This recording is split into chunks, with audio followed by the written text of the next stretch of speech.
Hi guys, my name is Deana and today I'm showing you how to make my favorite type of bread, brioche. But this brioche is not just a plain brioche bread. I'm going to be filling it with my corn and cheese filling to emulate that pastry flavor that I find in the Chinese and Taiwanese bakery. I love those things, and when we go we spend so much money for one little thing. The bread is literally this much and it's about $4, almost $4 a piece, and I can inhale that thing in 30 seconds. So not a great thing, but it does add up cost wise. So I decided to make my own and experiment with flavors. So I think I have gotten it down, and I hope you enjoy it as much as I do. Along with the cheese and corn filling, I'm also filling some of the bread with a raspberry compote that I made a few days ago. The raspberry was so tart we couldn't eat it, and it was starting to get mushy, so I decided I was just going to add some sugar to it and let it dehydrate a little bit into a jam. I did not add any gelatin to the raspberry compote. If you just let it reduce and evaporate a little bit, you will get a nice compote that's thick and beautiful. You will have like a tangy sweet flavor that comes out of it. The third flavor I'm adding to the brioche bread today is a fig jam that I bought. I love fig jam. It goes so well with so many things, and I thought it would be great and tasty inside of the brioche bun. So I hope you enjoy this video and learn as I am learning on my journey in bread making. I'm having so much fun, and I'm getting to enjoy all these breads that I usually have to go out and buy in the comfort of my own home, and my kids get to bake with me. So it's a fantastic situation that I have right now. So if you enjoy, you love my recipes, please subscribe to my channel and follow me on Instagram at lifestyles_with_Deana. If you don't know what brioche is, it's that sweeter, softer, fluffier bread that you can find at your local grocery store. And what makes the brioche difference is the egg and butter content that's inside of the dough.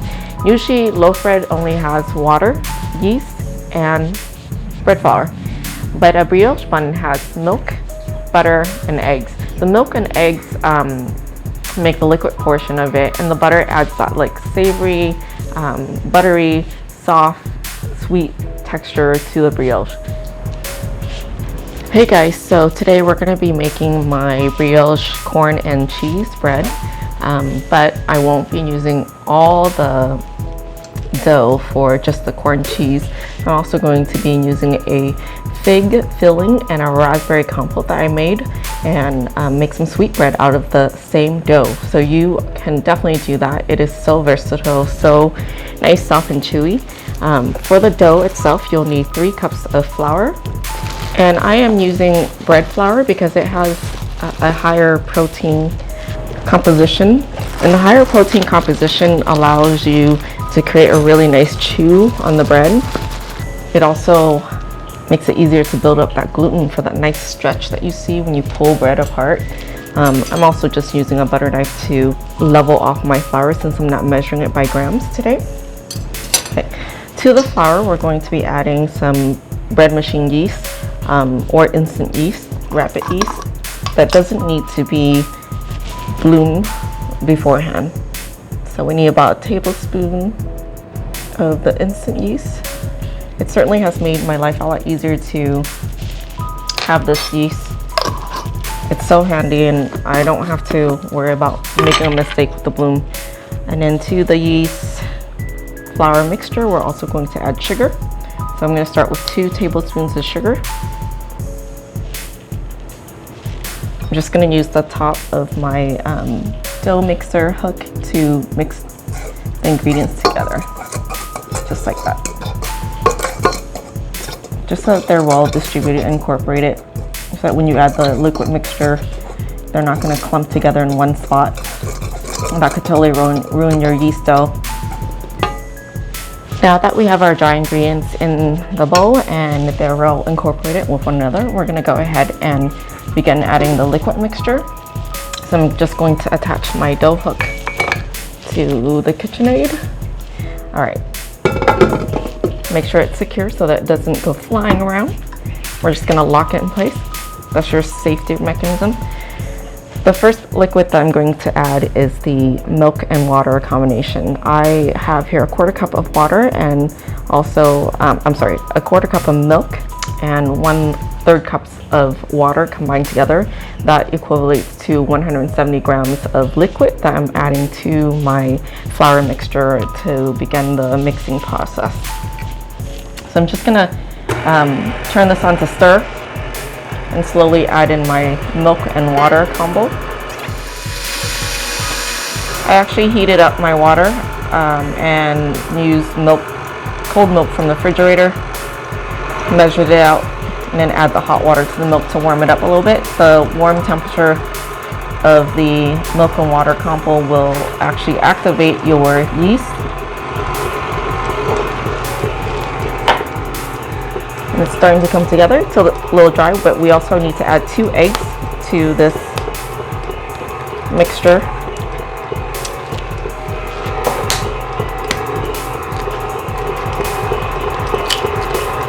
I don't like to use too many bowls and cups because that means I have to do more cleaning. So I prefer to use whatever I have out already. So let's mix the eggs up. We're gonna scramble it. Before we add in the egg, we're gonna add 6 more tablespoons of sugar. This is a sweeter bread and more buttery as well because it's a brioche, and brioche contains eggs, sugar, and butter.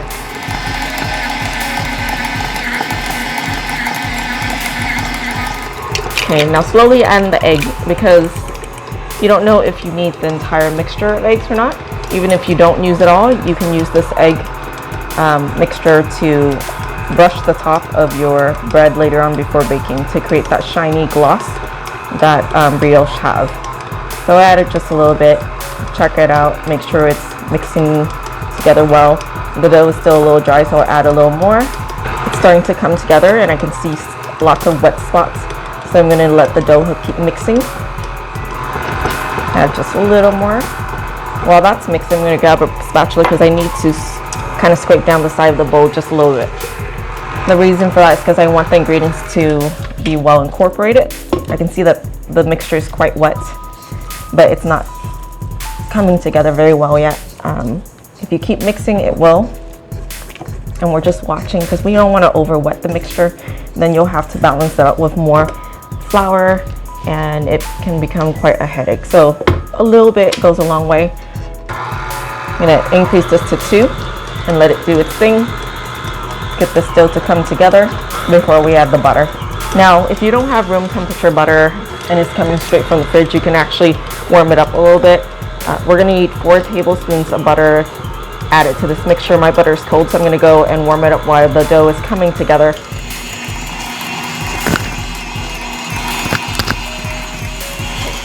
So I've heated up my butter, my 4 tablespoons butter for 10 seconds, and I'm going to add it into my bread mixture.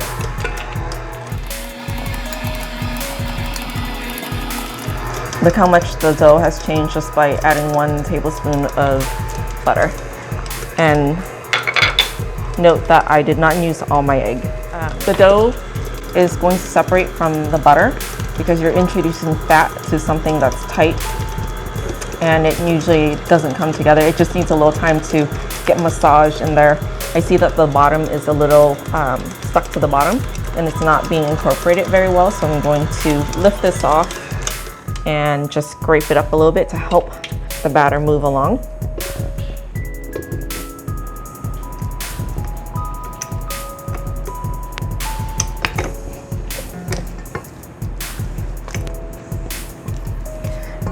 We're just gonna keep letting the machine beat this, or knead, I should say, until it's smooth. I still have another 1.5 tablespoons of butter to add. If you find that your dough is still too wet to work with, you can add in a tablespoon of flour to counter the wet ingredients. But don't go overboard, just a little bit at a time. Increasing my speed to 4 to help it not stick to the bottom and just to knead the dough a little bit more aggressively. Now I'm going to reduce that back to 2 and add in last bit of my butter. Don't let that butter go to waste. It really makes a brioche savory, soft, and delicious. So make sure you get all of that butter in there.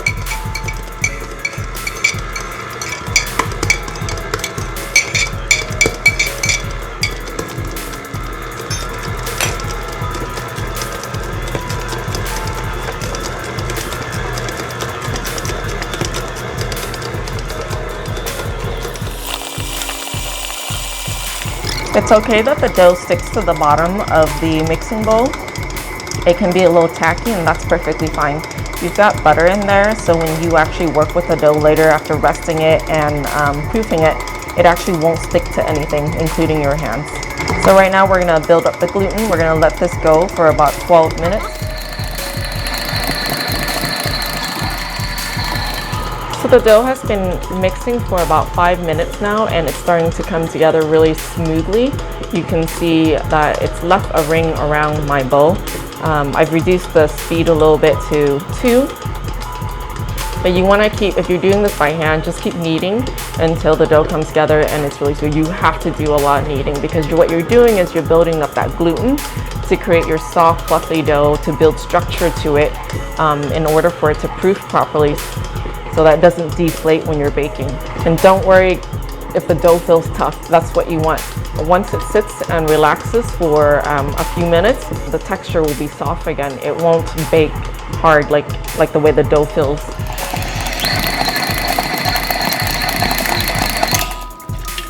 Just going to bring the sides. Whoops, don't do that, guys. I make mistakes in the kitchen all the time. It's a wonder that I don't burn down the kitchen.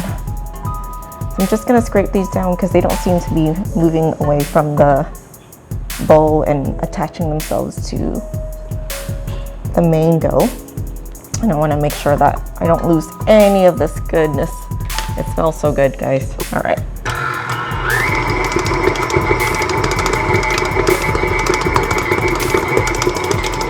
Just gonna let this finish mixing for its full 12 minutes. It doesn't need to be that high because it's starting to throw the dough away. But remember, I did not use the entire egg mixture. I added liquid slowly. At first the dough seemed really lumpy and ugly and completely wrong. Like it looked like cottage cheese. But if you get just enough of the liquid in there, you're gonna have to eyeball it. It's also an experience thing.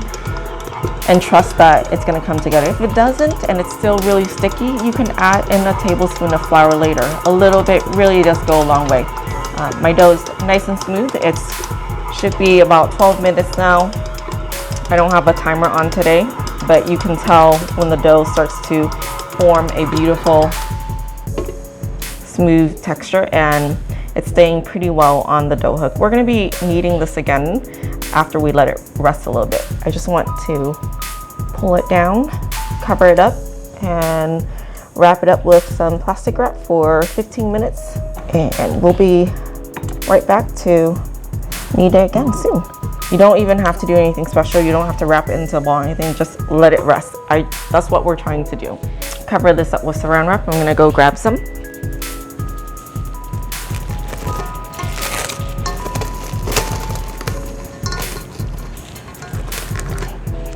Just like that, leave it alone. We'll come back in 15 minutes to mix the dough. So while the dough is resting, I'm going to move forward and make the filling.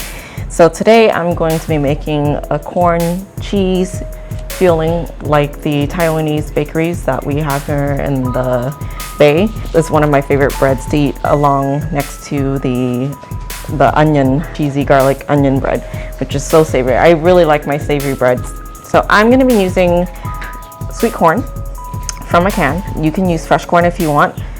It will be baking in the oven, so it'll get cooked. I just prefer easy. This is what I have on hand. It's less work since I'm making a bread dough already, and that takes quite a bit of time. If you're trying to make bread and do home cooked meals, you can make it easy on yourself. When I was growing up, and started cooking a little bit more, I watched Rachel Ray, and I love the 30-minute meal idea. So a lot of my cooking is really simple, really fast and quick. Because on a weeknight, I can't spend 2-3 hours cooking. a meal. So in here, we're gonna add the canned corn. We're going to add in a bit of mayonnaise, and you can use any kind of mayonnaise you want. I'm using Miracle Whip. This gives it a nice tangy flavor to the corn and cheese. It just makes it really tasty. I grew up on Miracle Whip, and I like the flavor. It's like a salad dressing. You can use Japanese mayo, you can use regular mayo if you don't like the tang, but we're gonna need about 3/4 cups of this mayonnaise. I know some people think mayonnaise is really gross, but I really like it. It's just egg and oil in a different form. So 3/4 cups of mayo, any brand that you want, any type that you want, type flavor. To this mixture, I am adding some shredded cheese. I'm just using a Mexican style blended cheese today. That's what I had on hand. You can use whatever cheese you would like. You can use mozzarella, you can use cheddar, and we're gonna need about a cup of this. Just as long as it's cheese that can melt really well, you're gonna get that nice ooey gooey texture that we're looking for in this filling. Now we're gonna add in a 1/2 teaspoon of sugar and 1/2 teaspoon of salt to balance out the sweetness. And then we're gonna do 1/4 teaspoon of black pepper. You can add more if you like it really peppery. I find like 1/4 teaspoon is a nice balance between the sweet, savory, and tanginess of this mixture, this filling. Okay, that's it. It's so simple. And what we're gonna do is we're just gonna mix it together so that's well incorporated and refrigerate it until it's ready for use. I'm gonna leave this alone. I'm gonna cover this up in saran wrap and put it into the fridge. So today I'm not going to be using all of this filling into the bread. I'm actually going to make some sweet ones out of my brioche bread dough today. I'm going to be using this dried fig jam because my son really loves figs and I do too. So I thought it would be fun to make some with the fig jam. I also have some raspberry compote that I made 2 days ago. So you can see that my dough did do a little proofing while we were resting it. And that's okay, don't worry about it. It's fine. I'm just going to go ahead and lock in and just stir it together because we need to knead it a little bit longer to make sure that we build enough gluten to create that soft, fluffy texture that we want. And we want to ensure that we are going to have a strong structure so that the dough does not deflate when we are baking. It's been about 12 minutes and my dough is super smooth.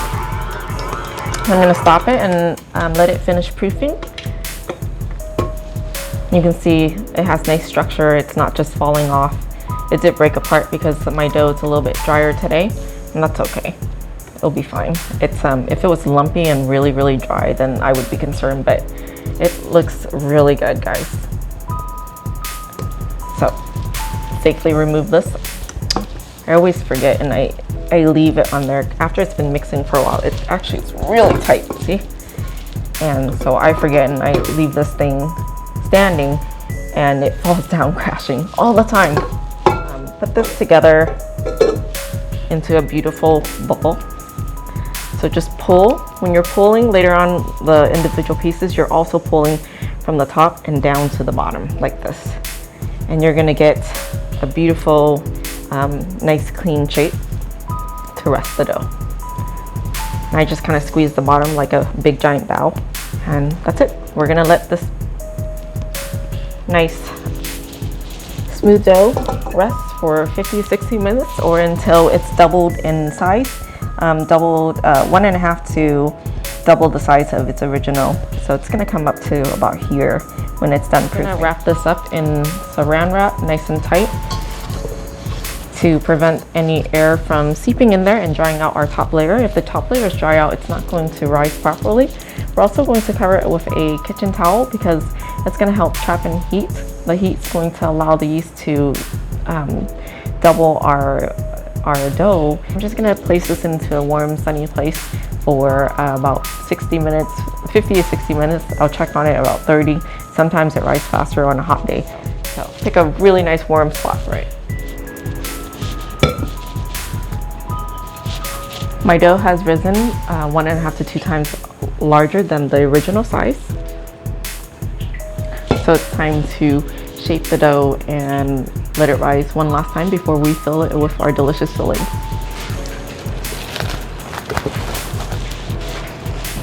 Alright guys, we're going to just deflate this a little bit so that we can work with it. So we're going to release the air by just pushing down on it. People usually say punch down the dough, but you don't have to be that aggressive with your dough. We've got lots of nice bubbles. Look at that beautiful dough.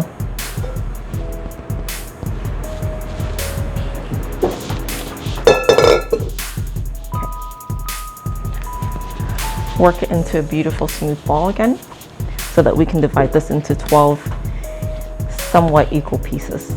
You can also weigh it on your digital scale or a food measurement scale so that you have similar sizes. I'm just gonna eyeball it. I don't have a pastry cutter, so I'm using a sharp knife. Just gonna divide this dough in half first. And what we're gonna do is we're gonna make it into 12 equal pieces.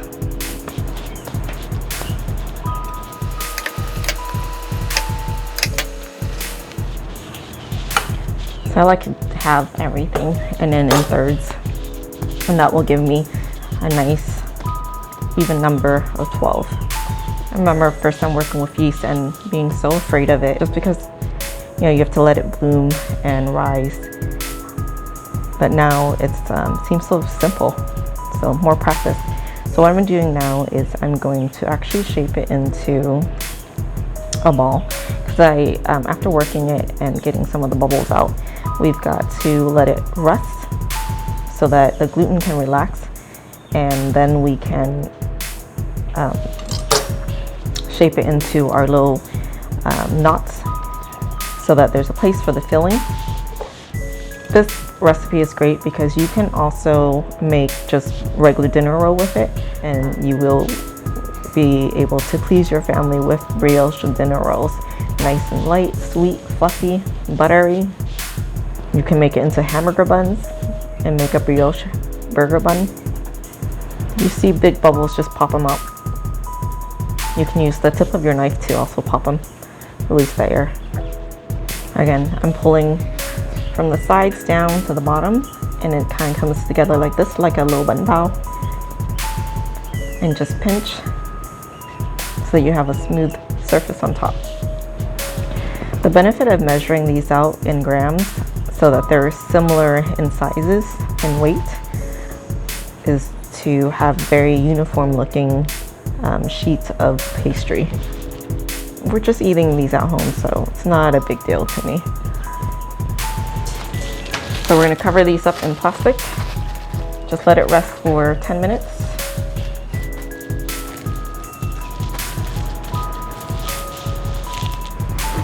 Now that our dough has been resting for 10 to 12 minutes, the gluten has relaxed. I can feel how soft and bouncy it is.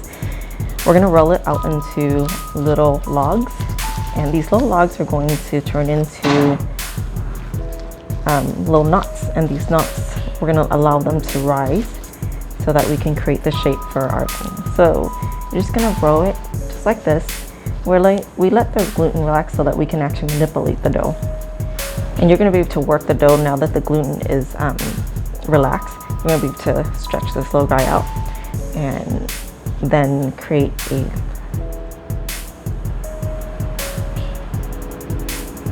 a knot. And you're just going to tuck that in and that in. What's going to happen is it's going to expand. It's going to get this big when we proof it the final time.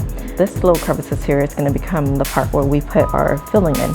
So I'm going to go ahead and finish this up and then place them onto a baking sheet, and then we'll stick it in the oven to let it rise. The second rise, I'm going to actually place the dough in the oven with a water bath, a hot water bath, so that it can rise a little quicker. So I'm going to keep working on this. Last one, guys.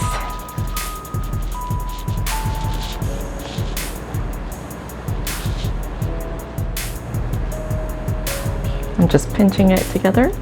Look at that beautiful bun. And there they are. So into the oven with a hot water bath. Just gonna use a different container to put the hot water in. And we're gonna proof this for 20 to 30 more minutes with a hot water bath before we fill it with filling and bake it up.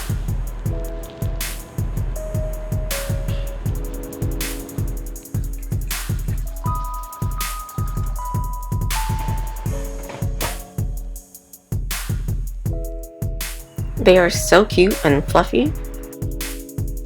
It's been 30 minutes in the oven with the hot water bath, and they have tripled in size. Some of them have left us really beautiful openings for our filling, but just in case they don't, I have a pair of scissors. You can use a knife. We're just gonna kind of split them a little bit and make an opening for our filling.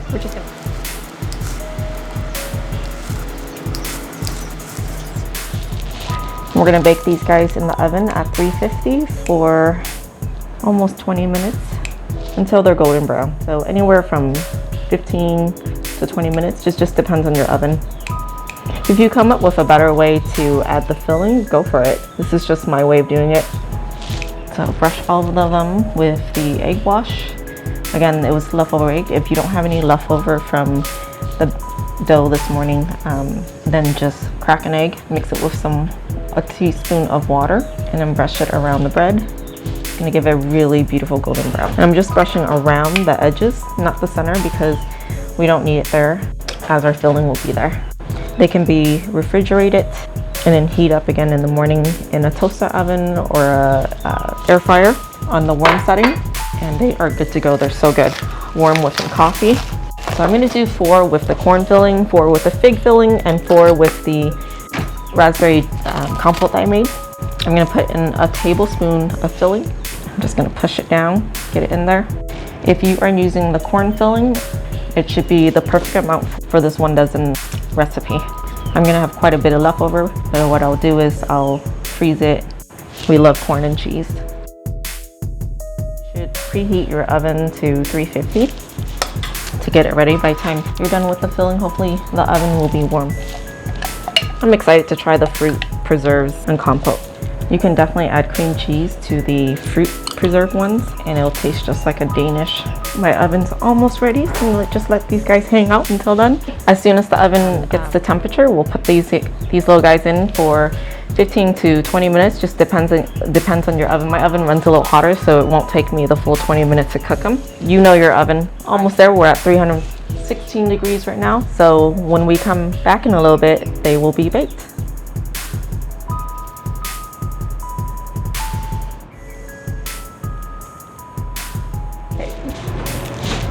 It's still quite warm. Probably should let it cool down a little more before opening into it, but I can't wait. So let's rip this beautiful piece of savory pastry open. Look at that stretch. Look at all that gluten that we built up. Soft and yet still chewy at the same time. Very soft. Look at that. So I cannot wait to bite into this. Look at that.